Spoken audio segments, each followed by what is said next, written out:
the heart and soul behind every business. Stories. Welcome to Business Story of the Week, hosted by me, Joshua Laurie. From setbacks to comebacks, from tragedies to triumphs, we inspire entrepreneurs through conversations that matter. Witness the magic that turns dreams into reality. Whether it's your career, business, or life, your success is always one story away. This is Business Story of the Week. And welcome back, folks. Welcome back to Business Story of the Week. I am your host, Joshua. And have you heard of the phrase failing upwards? Well, today we are thrilled to have Miha Metlievsky with us as our guest. He is dubbed as the fail coach.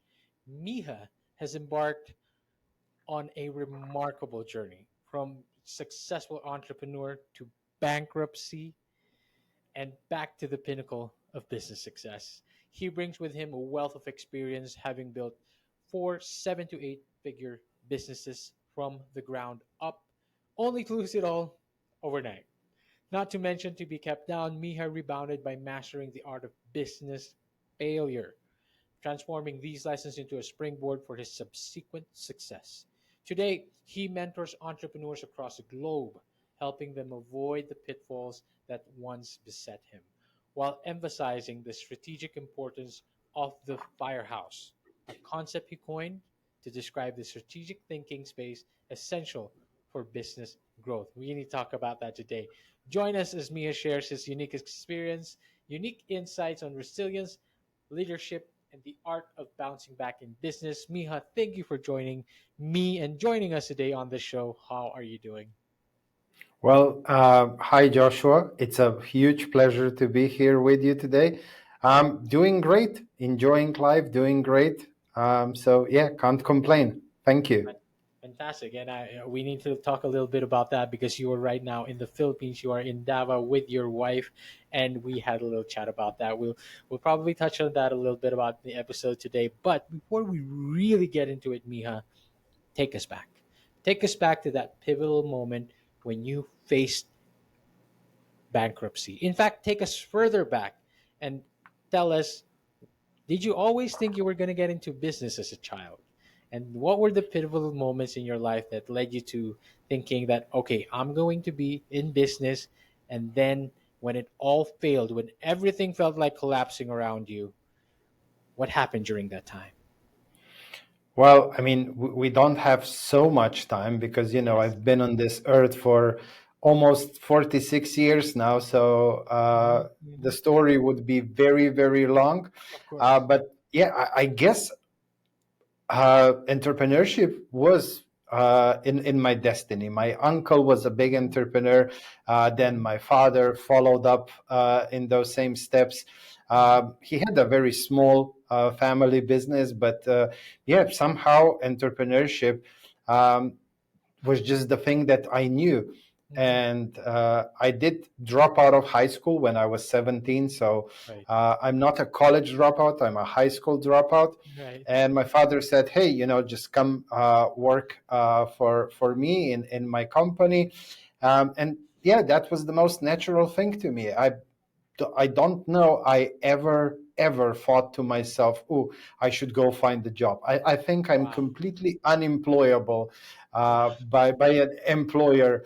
Mhm. I always knew that freedom when you work for yourself. I mean, even though my father had a very small business, but Mhm. still, he was his own boss. Mhm. And that was just natural to me. You work you don't go to work at 9 and work until 5 and stuff like that. So yeah, being an entrepreneur was just the most natural thing to me. And then I started working for my father's company, and a few years later, unfortunately, he passed away very suddenly from cancer.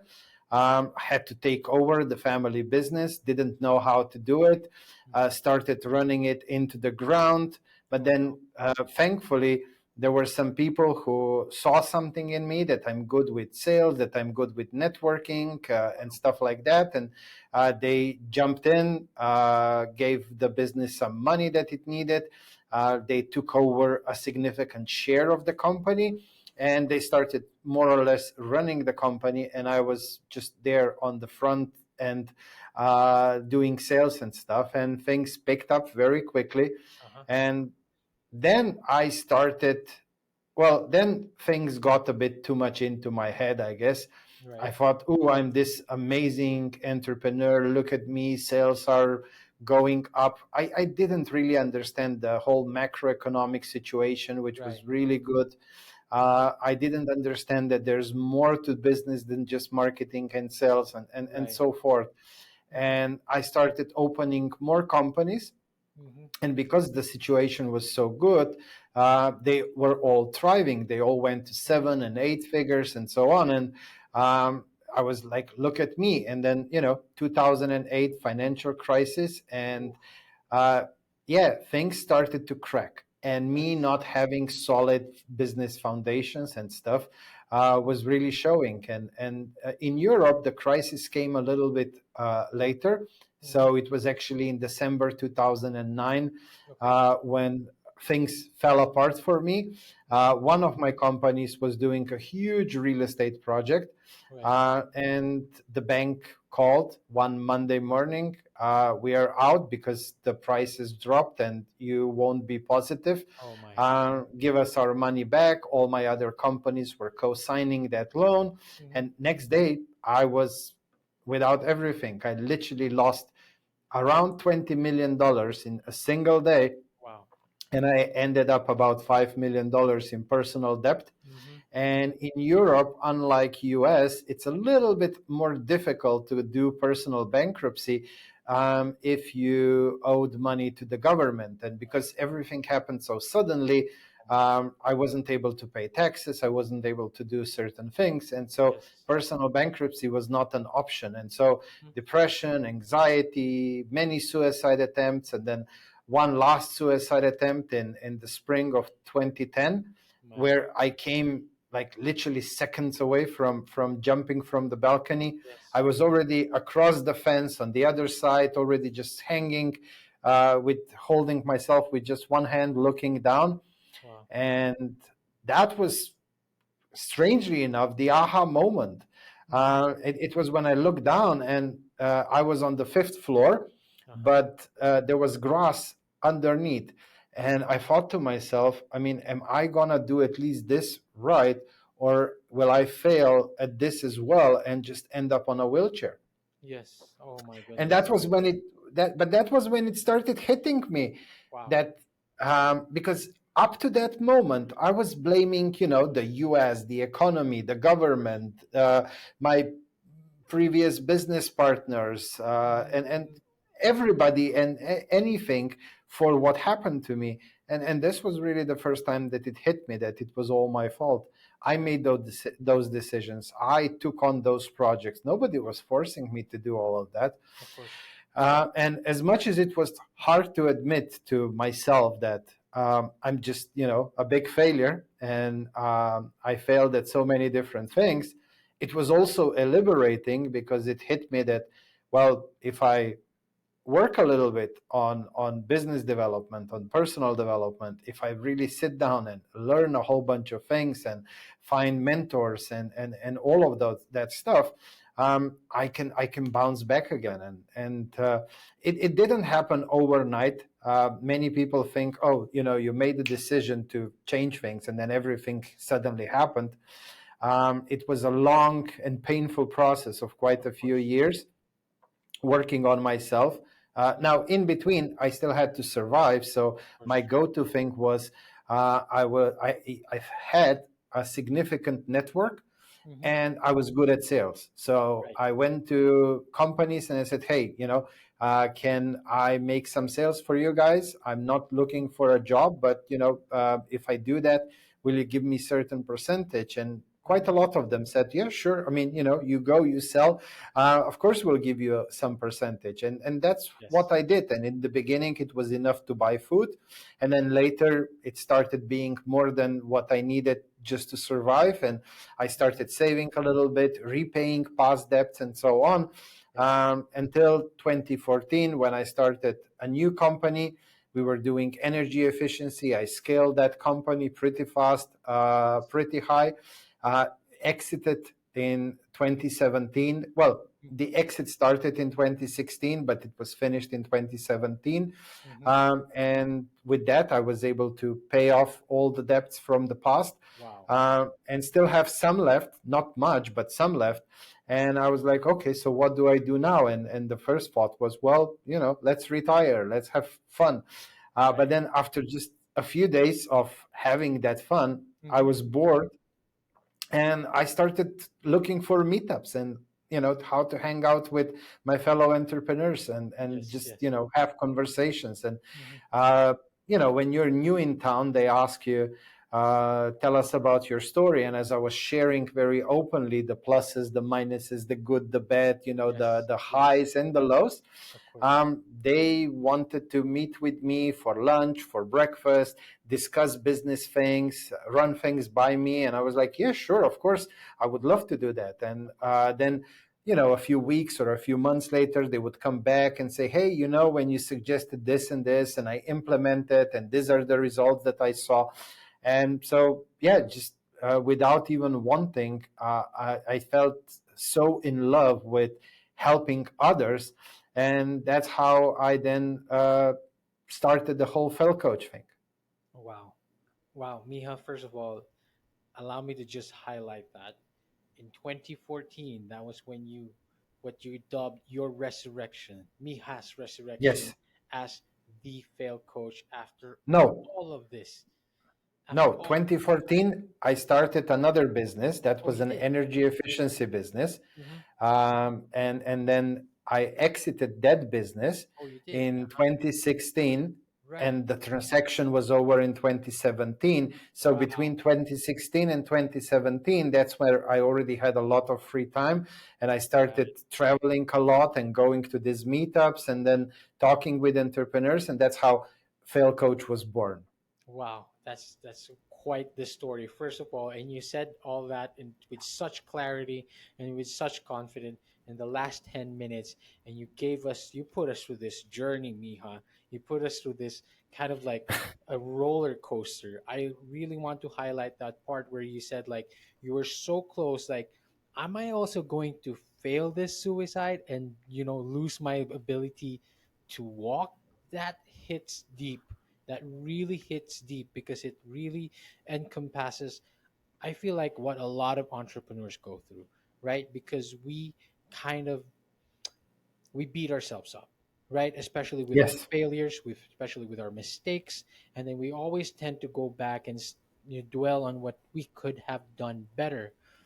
But instead, what you did, you went through it, you were resilient, you didn't stop, you didn't let go of that handrail, Miha. And thank you for not doing that because you are here with us today Thank as you. the fail coach.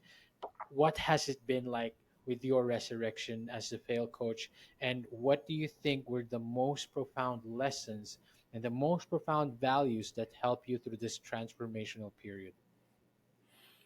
Well, I mean, lessons were very, very many. Like in today's world of social media, most gurus say, you need this one thing to do this or to be successful. But in reality, it's not one thing, it's a whole bunch of little things that you need to work on and do and all of those things and a whole bunch of momentum and just being consistent and so on. It's a whole lot of things that eventually lead to that success For at the sure. end. Hmm. And yeah, that's why I named the company Fail Coach, because I don't want to lie to people. I don't want to say, oh, there's just this one thing that you have to do, and then you'll go from no knowledge, no skills, no nothing, and in just 1 month you can be a multimillionaire. I don't want to be that person to do Hmm. that. Hmm. Being an entrepreneur is not easy. Yes, it has Of a course. lot of pluses and a lot Hmm. of perks when if you go down that route. It's definitely not for everybody. Yes. But yeah, if you want to do that, if you want to achieve that, it's absolutely doable. And one thing that most people are trying to avoid failure, instead Yes. of really understanding that when you fail, you learn something new, and the Yes. more you learn, the faster you progress. So Yes. the it's actually fail fast, fail forward. So the Yes. faster you fail, the more you fail, the faster you will find things that actually work. Mm-hmm. And once you start putting things that work together, that's how success starts piling up. That's So true. you can't avoid failure. I mean, the only way to avoid failure is by not doing anything, but that's that Precisely. will not lead you where you want to go. So yeah, by avoiding or fearing failure, we're doing actually the opposite of speeding up the process towards success. And yeah, I just wanted to talk about that stuff, and talk about it as much as possible, because I Mm-hmm. think we still talk about it too little. We do. I mean, outside of Silicon Valley, where failure is The championed. norm. Mm-hmm. But Mm-hmm. even there, it's not like, ooh, super hyped all the time. Yep. But outside of that, wherever I went, Europe, Asia, North America, Latin America, Mm-hmm. there's a huge taboo that's surrounding failure. And yeah, the more we talk about it, the faster we can break that taboo. The more we talk about it, the more we talk about those mistakes. I should have replaced that introduction, by the way. I said, have you heard of failing upwards? We should have used failing forward. I love that because you can progress faster, because you learn from your Yes. mistake. You know what's wrong, you know what you can correct, and then you just improve faster. And it's true that failure isn't talked about enough. When we're at that stage where we we are failing, we don't know what to do, what how are we going to get over this obstacle, this challenge. You came up with a concept that you called the firehouse, a strategic thinking for business Yes. growth. How has this strategic thinking helped when it comes to the concept of failing, but also how has it contributed to growth? Well, yeah, it helps with failing, and it helps with a whole bunch of other things as well. I Mm-hmm. mean, a lot of entrepreneurs, especially the ones that usually come to Fail Coach and we work with them, spend majority of their time on the fire ground, fighting fires. Mm-hmm. So they're out there doing tasks, doing this, doing that. Majority of the roles in the company fall on them. They're the person, the go-to person in their business. Yes. Um, but that's not where growth happens, because eventually you come to the end of, you are not unlimited. Right. Of Your course. day only has 24 hours. You have to Yes. sleep, you have to eat, you have to do some other things as well. And even if you take out everything out and you just sleep, I don't know, 8 hours and nothing else, Of that still course. only gives you 16 hours. And so at some Yes. point, that it becomes bottleneck. And for some companies, it might be at a few 100,000 in revenue. Yes. For some Yes. companies, it might be at a few million. But Hmm. sooner or later, you come to the point of being the bottleneck. And yeah, things don't happen on the fire ground. Firehouse, on the other hand, is where we are leaders. We are servant leaders. It's Wow. where we strategize, where we learn, where we grow, where we network, where we have our time with our coaches and mentors. It's where we have time to network with people who share similar paths than ours, like masterminds and so on. Wow. So all the magic really happens in the firehouse, and the more time you have for the firehouse, the better your business is on the fire ground, because you learn to delegate, you delegate more, Wow.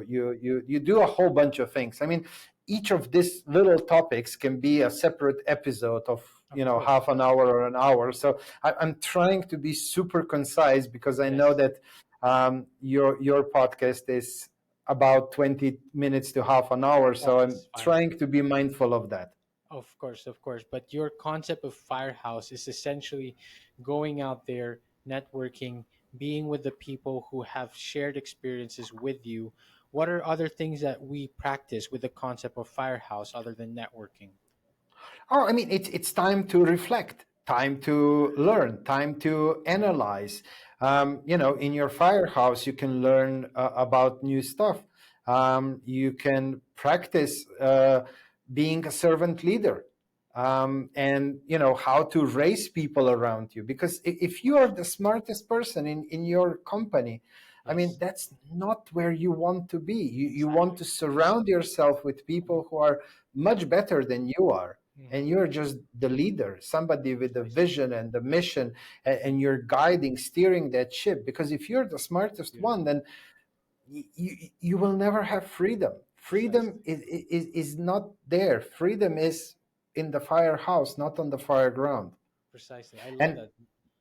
yeah, many Firehouse. times ego gets in the way as well. People want to be, oh, I know everything, I'm the smartest, everybody has to ask me. Yes. But that's the opposite of freedom. That's true. I totally agree with that. Firehouse, not the fire ground, right? Because the Yes, opposite of freedom is actually, like they said, if you're the smartest person in the room, you're in the wrong room. You're yes. actually limiting yourself. It's not actually a freedom that you want as entrepreneur for you to grow.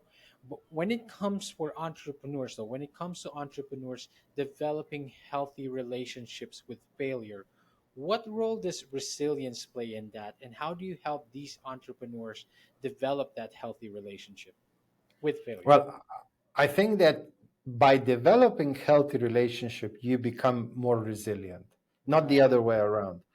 Because Beautiful. the right relationship with failure is a logical one, not an emotional one, because Hmm. emotions cloud our vision. And it's Yes. actually sitting down, reset, let's do a wash up. What did we do? What ideas we had in the beginning? How did we approach things? What did we do? What we could have we done differently? And when you attack something logically, trying to learn, dissecting the process that led to the failure, Hmm. then you can pinpoint where things went wrong, and then you can course correct, make changes, tweaks, and so on. But when you're emotional about it, that's when it Yes. clouds your vision, and then you can't do much. That's true. That's So go ahead. yeah, and I mean, then if you have the right relationship with failure, you bounce back super quickly. Hmm. Failure doesn't really feel as failure anymore. It feels like a growth opportunity, Hmm. and that's how you develop resilience, I guess. Yes. I think wow, that's a great way to put it. I love that, Miha. Like it's the other way around. When you have that mindset that okay, I failed, I'm going to pick the parts where I think I should have done better. And in that message or in that process rather, you begin to develop like okay, I'm just gonna focus. I'm just gonna look at these pieces, which ones I'm gonna pick up. No matter how everything is collapsing around you, Miha, you must be familiar with this feeling Yeah. continuing to pick up those pieces, that is when you develop resilience. I love it, Miha. Thank you so much for your insight. Thank you so much for that. Before we Thank you. really close this up, before we really start wrapping this up, what are some common misconceptions about failure? And if there was one thing that you could tell to our audience and listeners right now, I know there's a lot that you could share, but if there's one thing that could allow us to overcome these misconceptions, what would that be? Well, I would just invite them to um, try and look at failure, past failures, through a different lens. Right. Try to look at it as a growth of, like, one thing that I did after all of those things happened to me, and then when I started bouncing back was, Hmm. and this is another concept that then later became failure journal. And I took a notebook and I started writing down all my failures, but I didn't stop there. I started dissecting them, like, okay, Hmm. so what lessons can I learn from each of them, and what can I do differently next time around? And Wow. um, as I was doing that, it became clearer and clearer how much growth is there, how much opportunity for innovation, for change, for growth, for all of that lies in those pages. And that's one thing that I usually suggest to anybody who comes to me and is dealing with some failure. I ask them, and I even created like a journal type of thing. It's Yes. on Amazon, but you don't, like, if anybody wants it, they can just message me on LinkedIn. I'll For send sure. them the PDF. they can print it out, but it has questions and everything to guide you to properly process through that failure. And then once you do that, and you see how much growth and lessons are hidden in that thing, you can't but develop a different kind of emotion towards it. Wow. That is true. If you don't piece it together, if you don't kind of like pick through the parts, what kind of emotions or results and resolutions or solutions that you can have for that particular kind of fail, it's beautiful. I love this. I think this is one of the most groundbreaking concept and more rational concept of approaches that I've heard about failure. So thank you for that, Miha. Miha, thank you for all your insights today. Before we really start wrapping this up, I really wrap up the show with this question. And what is the future for Miha Matlievsky? What are the future aspirations of Miha? You've gone through a lot of failures already. Will you eventually rename yourself as the success coach? But more than that, No. where are you seeing yourself continuing this career, continuing as the fail coach, helping others? And what is your favorite place in the world and why is it Davao? Well, it's not Davao. It's actually Cebu City. Cebu. Yeah, yeah. I don't know. I really, really love it here. Mhm. Uh, but so, what the future holds, I have no idea. I'm more just trying to live in alignment with my values, Right. and whatever few, like, I don't know, maybe in a few years we move again, maybe not. Maybe I'll do some other things on top of what I'm already doing, maybe not. So I'm not bothering myself too much with that. I'm just like trying to live in accordance with my values, and I'm quite happy with that. I'm happy not knowing exactly, because the thing is, over the years, so many different opportunities came along. Even if I would be so set on a certain direction, I would never take those jumps. Just like, last year, I made the decision to move from Europe all the way to Philippines. Wow. And now this whole new idea and concept of, doing things here in this region. And I'm already in talks with some conferences and stuff like that. And who knows, maybe there will be another fail coach in Southeast Asia. I don't know. But if I would be too set on certain goals and direction, I Yes. might say no to those opportunities. But I think that saying yes to certain crazy things like that led to the most beautiful outcomes of my life. So I'm trying not to rob myself from that and not think too much about the future. But I know I will be living in accordance with my values, which is, trying to do as much good and to help people, and yeah, just that's where what the future holds. That is absolutely beautiful way to put it. And one of the beautiful outcomes, of course, is you living here now in Cebu, here in the Philippines with us. Welcome to the Philippines, Miha. And it's Thank been a you. great show. It's been a great episode. I love that you have such a rational, very grounded approach in what you've experienced, because that has allowed you to share this experience and to share those insights and those values of yours, living in accordance to those values of yours, like you mentioned, and sharing that to the world, sharing that to us, the audience and listeners today. Miha, thank you so much for today. I would love to give you the opportunity. Where can we find you? Where can we connect with you? Are you active on Instagram? Are you active on LinkedIn? Where can we find your ebook? And what else can we keep up to date? Well, I'm most active on LinkedIn. Mhm. So that's the easiest place to reach out to me, connect with me, have a chat with me.